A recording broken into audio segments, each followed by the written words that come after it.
Good day. Ang ating verse for today ay makikita sa 103 verse 2 to 3 ng Book of Psalms.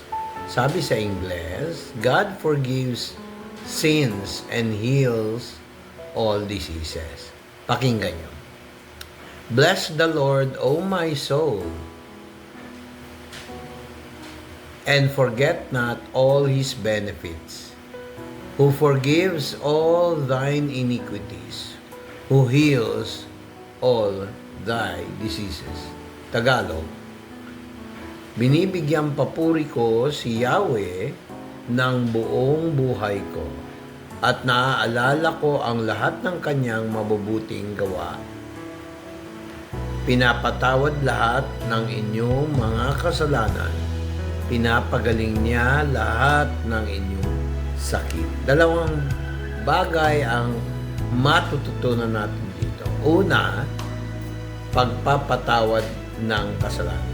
Alam ba ninyo na ang Diyos ay nag-try mag-connect sa atin, bagamat siya'y banal, sa pamamagitan ni Jesus?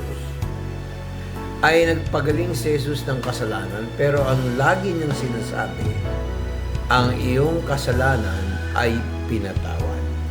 O, sasabihin niya, ang pananampalataya mo ang siyang nagligtas sa iyo. Mga kapatid, ito'y magandang paalala sa atin.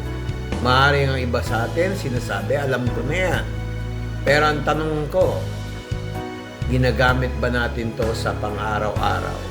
Na ang Diyos ay nagpapatawad ng kasalanan at nagpapagaling ng sakit at karamdaman. I hope na blessed kayo dito. I hope you were blessed in this verse of the scriptures in the book of Psalms 103 verse 2 to 3. For inquiries or prayer request, mag-PM lang po kayo sa akin. God bless. God bless.